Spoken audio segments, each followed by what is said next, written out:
ఓం నారాయణ ఆదినారాయణ. గోవింద హారే గోపాల హారే, వెంకయ్య హారే నారాయణ. భగవద్భక్తులందరికీ నమస్కారం.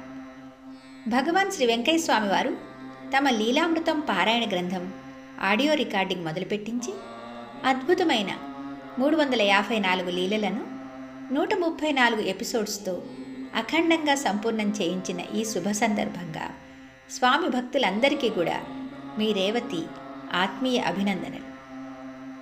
అనుకోని విధంగా ఈ లీలామృత పారాయణ గ్రంథం ఇలా రికార్డింగ్ రూపంలో రావడం కూడా నిజంగా స్వామి లీలయే. ఈ సందర్భంగా ఈ విషయాన్ని మీతో పంచుకోవడం నాకు చాలా సంతోషంగా ఉన్నది. మహాత్ముల లీలలు ఊహించరానివి. వారు తాము ఎక్కడెక్కడికి చేరుకోవాలో, ఎవరి ద్వారా చేరుకోవాలో మనల్ని ఒక ఉపకరణంగా ఉపయోగించి వారి పనులను వారే చేస్తారు అనడానికి ఇప్పుడు నేను చెప్పబోయే స్వామి లీల కూడా ఒక గొప్ప ఉదాహరణ. ఇక్కడ ముందుగా 2 మాటలు నా గురించి. నా చిన్నతనం అమ్మనబ్రోలు, ఒంగోలు తాలూకా, ఆంధ్రప్రదేశ్లో జరిగినప్పటికీ కూడా తర్వాత అంతా పెరిగి ఉద్యోగము, చదువు పూర్తి కావటము అంతా కూడా హైదరాబాదులో అయినందువల్ల నాకు నిజంగానే వెంకయ్య స్వామి వారి గురించి నిన్న మొన్నటి వరకు, అంటే 2023 వరకు తెలియదు. అనుకోకుండా మేము అరుణాచలం వచ్చిన తర్వాత ఇక్కడ ఒక ఆంధ్ర ఫ్యామిలీతో పరిచయం అయింది. అతని రోల్ కూడా ఇందులో చాలా ఉన్నందువల్ల అతని గురించి కూడా చెప్తున్నాను. ఆంధ్ర శ్రీనివాస్ అని ఆ తమ్ముడు చాలా మంచి వ్యక్తిత్వం కలవారు. అతని భార్య రామలక్ష్మి ఇక్కడ అరుణాచలంలో మాకు పరిచయం అయ్యారు. పరిచయం అయిన తర్వాత ఒకరోజు వాళ్ళ ఇంటికి వెళ్ళినప్పుడు వాళ్ళ టేబుల్ మీద నేను వెంకయ్య స్వామి వారిది ఒక గ్రంథం చూశాను. శ్రీ పెసల సుబ్బరామయ్య గారు రాసినది అనుకుంటా. అది చూసినప్పుడు నాకు ఆశ్చర్యం వేసింది. ఎవరు ఈయన అని ఆయన్ని అడిగాను.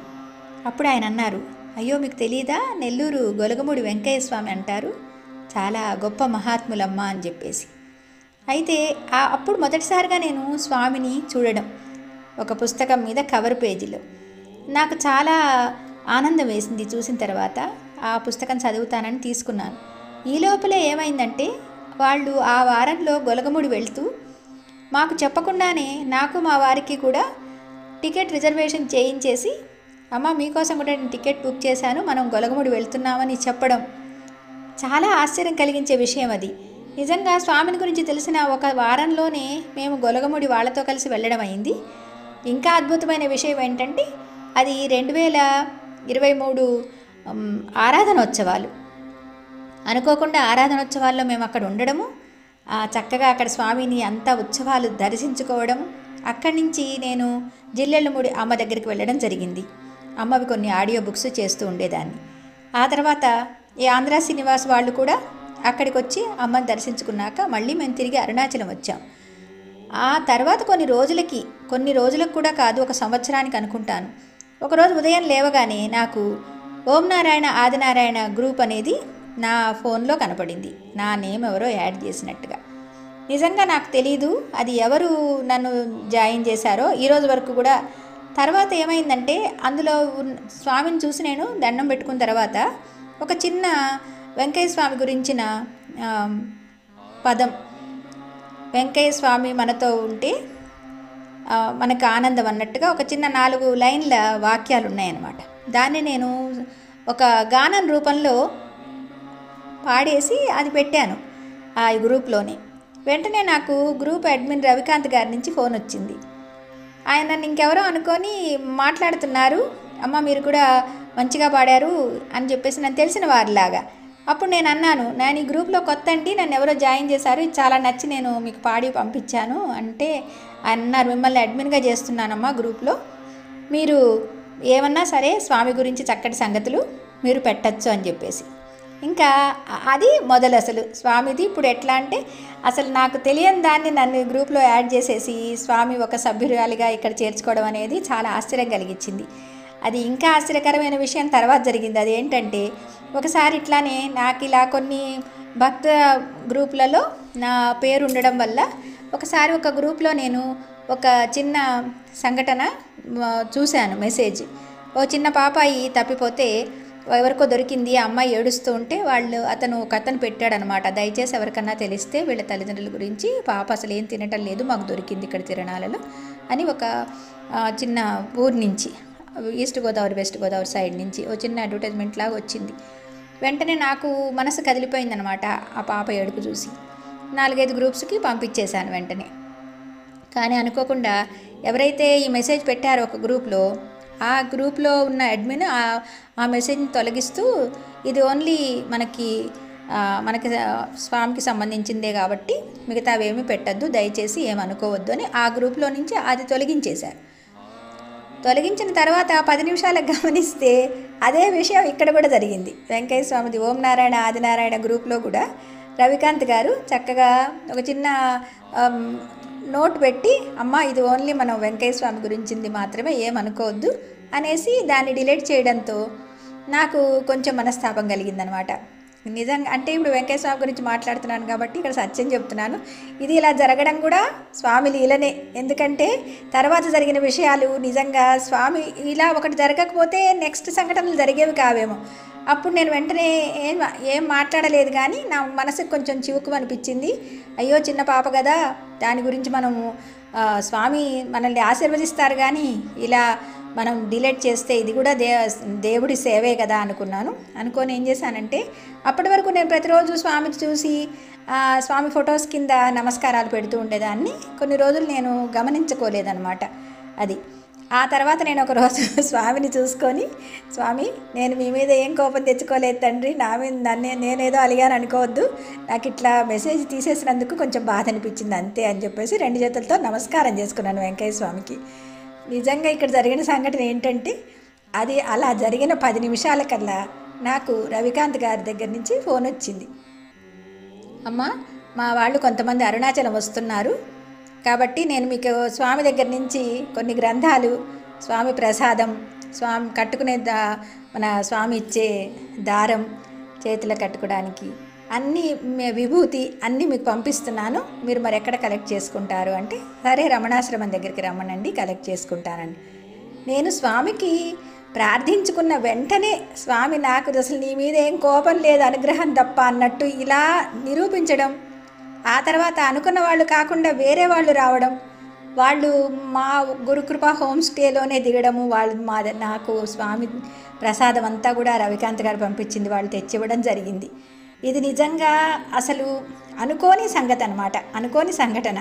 ఆ తర్వాత నాకు పుస్తకాలు వచ్చిన తర్వాత ఒక వారంలోనే నేను సాయిబాబా ఆరతి పూర్తి చేసుకుంటూ ఉండగా నాకు టేబుల్ మీద నేను పెట్టిన పుస్తకాలలో స్వామి కృప అని శ్రీ పెసల సుబ్బరామయ్య గారు రాసిందో చిన్న పుస్తకం అది పైన ఉన్నదనమాట.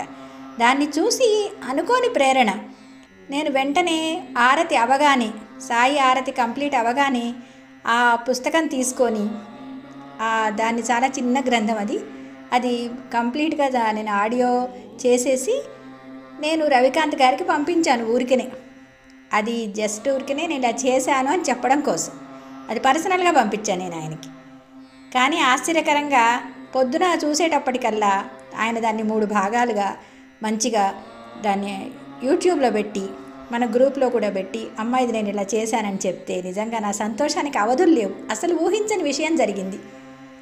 ఇలా జరిగిన తర్వాత ఆయన నాకు ఫోన్ చేసి, అమ్మ మీరు చేశారు కదా, ఈ రోజున మరి నాకు సంకల్పం కలిగింది, ఇలా భగవాన్ లీలల గురించి సాయి శ్రీనివాస్ గారు రాసిన పుస్తకం, అది మనకి నిత్యపారాయణ గ్రంథం ఉంది, మీరు చక్కగా రోజుకి 2-3 ఎపిసోడ్స్ని కథ లీలలని ఒక ఎపిసోడ్గా చేస్తే బాగుంటుంది. ఈ లోపల నేను సాయి శ్రీనివాస్ గారికి కూడా చెప్పి వారి అనుమతి తీసుకుంటాను, ఏమంటారంటే, అంత భాగ్యం అండి, అసలు తప్పకుండా చేస్తానన్నాను. వెంటనే నాకు 2 రోజుల్లోనే ఆయన సాయి శ్రీనివాస్ గారితో మాట్లాడడం, ఆయన ఒప్పుకోవడం, రవికాంత్ గారు నాకు చెప్పడం, తర్వాత నేను మొదలుపెట్టడం జరిగింది. అప్పటి నుంచి ఇప్పటి వరకు నిజంగా మా ఇంటి పక్కన కన్స్ట్రక్షన్ వర్క్ వల్ల ఎంత శబ్దాలు వస్తున్నా కానీ, ఒకసారి ఎప్పుడన్నా అనారోగ్యం కలిగినా కానీ, ఇంకేది జరిగినా అసలుకి ఒక్కరోజు కూడా మిస్ కాకుండా ఆ రికార్డింగ్ని అసలు ఏ అవరోధం లేకుండా స్వామి కంప్లీట్ చేయించేశారు. ఇప్పటి వరకు 354 లీలలు, 134 ఎపిసోడ్స్, ఒక్కరోజు కూడా అది ఎటువంటి డిస్టర్బెన్స్ లేకుండా కంప్లీట్ చేయడం అయింది. అలాగే యూట్యూబ్లో మన గ్రూప్లో కూడా వరుసగా పెట్టడం జరిగింది.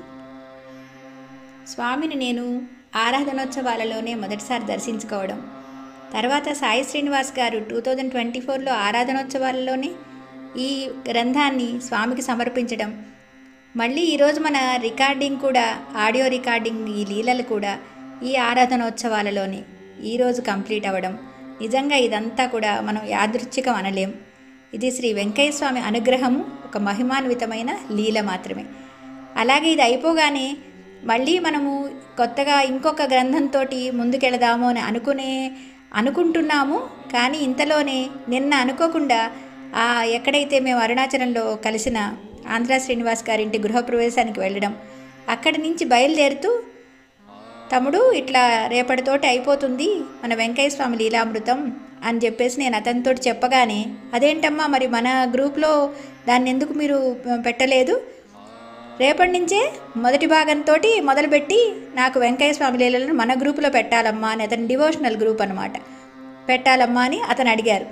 తప్పకుండా నాన్న పెడతానని చెప్పేసి ఇంటికి వచ్చి నేను రవికాంత్ గారికి ఫోన్ చేసినప్పుడు ఈ విషయం చెప్తే ఆయన చాలా సంతోషించి, ఎలాగో మనం ఈ రోజు నుంచి మళ్ళీ దాన్ని రిపీట్ చేయాలనుకున్నాం, అలాంటిది వేరే గ్రూప్లో కూడా మొదటి భాగం నుంచి వాళ్ళు అడగడం, ఇంకా ఇది స్టాప్ కాకుండా మళ్ళీ ఒకసారి లీలామృతం కంటిన్యూ చేయడానికి వెంకయ్య స్వామి గారే ఇట్లా ఆశీర్వదించారన్నమాట. ఇది నిజంగా ఇది ఇంకొక గొప్ప లీల జరిగినట్లుగా. ఎవరి ద్వారా నాకు స్వామి పరిచయం అయ్యారో వాళ్ళ ఇంటికి నిన్న వెళ్ళి ఈ రోజు నుంచి ఆ గ్రూప్లో కూడా మళ్ళొకసారి వెంకయ్య స్వామి వారి లీలలను పోస్ట్ చేయడం అంటే ఇది నిజంగా అనుకోని చేసినది కాదనమాట. అలాగే మరొక ముఖ్య విశేషం ఏమిటంటే, ఇది స్టార్ట్ చేయడము గొలగమూడిలో మొదటి ఎపిసోడ్ స్టార్ట్ చేసిన రవికాంత్ గారు ఈ రోజున అయోధ్యలో ఉన్నారు. ముగింపు ఎపిసోడ్ని అయోధ్య నుంచి పంపిస్తున్నారన్నమాట. అంటే స్వామివారికి శ్రీరాముడికి ఉన్న పోలికలు ఎన్నో మనము స్వామి లీలల్లో చదువుకున్నాం. ఇప్పుడు స్వామి గురించి చెప్పాలి అంటే, రామో విగ్రహవాన్ ధర్మ, ధర్మాన్ని మూర్తిగా మలచి చూస్తే రాముడు అవుతుంది అని పెద్దలు వాచ. అట్లాగే మన వెంకయ్య స్వామి జీవితం పరిశీలించి చూస్తే వారిలో కూడా మనకు ఈ ధర్మప్రభు శ్రీరామచంద్రమూర్తి అడుగడుగునా కనిపిస్తారు. అందుకే స్వామిని కూడా నారాయణ అంశావతారంగా భక్తులు భావించి పూజిస్తున్నారు. అందుకే ఈ ఆరాధనోత్సవాలు, స్వామికి జరిగే నిత్య పూజలు ఇంత గొప్పగా జరుపుకుంటున్నాం మనం. వారి చరిత్రలో స్వామి కొన్ని సందర్భాలలో రాముని గురించి చెప్పిన మాటల ద్వారా ఆనాటి రాముడే నేడు వెంకయ్య స్వామి రూపంలో అవతరించారా అనే భావన కూడా మనకి కలుగుతుంది. స్వామివారు ఒక చోట స్థిరంగా ఉంచడం కోసం స్థలం చూపించమని ఒకసారి అనికేపల్లికి చెందిన తలారి ఉడతా రమణయ్యని అడిగితే అతను గొలగమూడిలో ఉన్న ఆంజనేయ స్వామి గుడి దగ్గర ఉన్న స్థలం చూపిస్తారు. అప్పుడు స్వామి, మనం హనుమంతునికి పై ఎత్తున రామపాదం మోపిన చోట ఉండాలయ్యా అని అంటారు. అంటే రామావతారానికి స్వామికి ఏదో సంబంధం ఉన్నట్లే కదా. స్వామివారు ఎన్నోసార్లు భక్తులతో రాముని వేషం, కృష్ణుని వేషం కట్టింది మనమే కదయ్యా అని అన్న మాట కూడా మనం విని ఉన్నాము. ఇప్పుడు ఈ లీలామృతం యొక్క చివరి భాగం, ఈ ఎపిసోడ్ కూడా అయోధ్య నుంచి వారు శ్రీరాముని దర్శించుకున్న తర్వాత విడుదలవుతున్నది. అంటే ఇక్కడ రాముని వేషం, కృష్ణుని వేషం కట్టింది మనమే కదయ్యా అన్న శ్రీ వెంకయ్య స్వామి వారి మాట అక్షర సత్యమని మనకి స్వామే చెబుతున్నట్టుగా, నిర్ధారణ చేసినట్టుగా మనకి అనిపిస్తున్నది కదా. ఈ సందర్భంగా భగవాన్ శ్రీ వెంకయ్య స్వామి లీలామృతం అనే ఈ అమృతాన్ని మనకి ద్రోసిళ్లతో తాగడానికి అందించిన శ్రీ సాయి శ్రీనివాస్ గారికి మరీ మరీ మరీ మరీ కృతజ్ఞతలు తెలియజేసుకుంటున్నాను.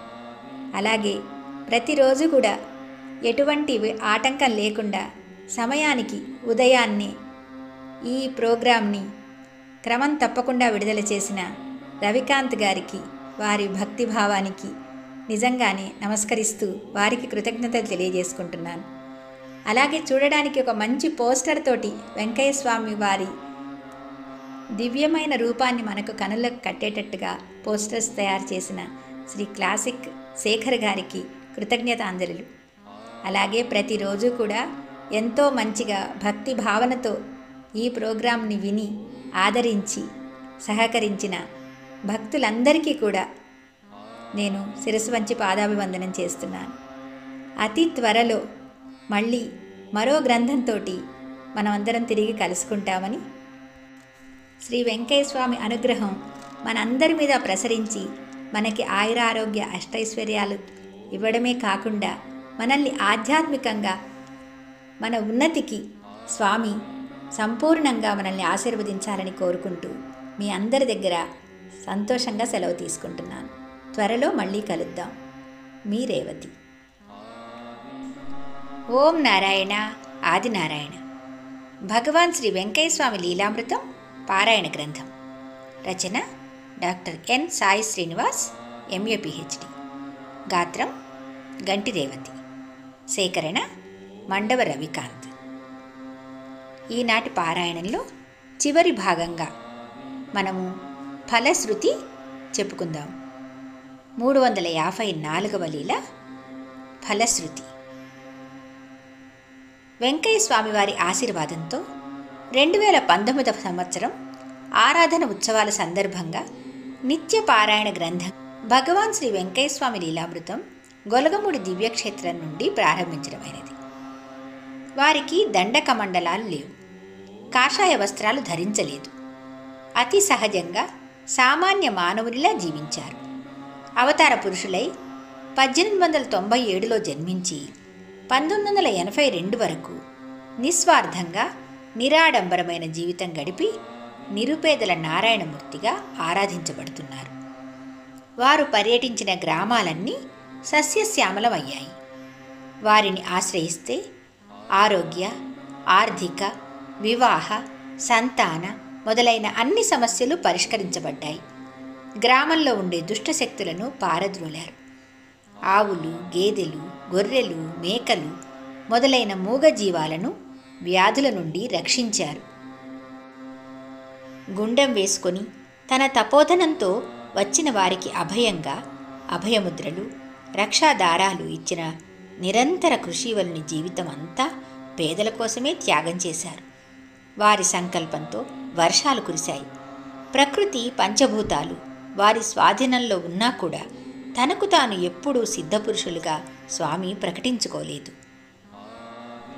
ప్రవచనం చెప్పలేదు, పూజలు చేయలేదు. ధర్మనిష్ఠులై సద్గురువుగా ఆదర్శంగా జీవించారు.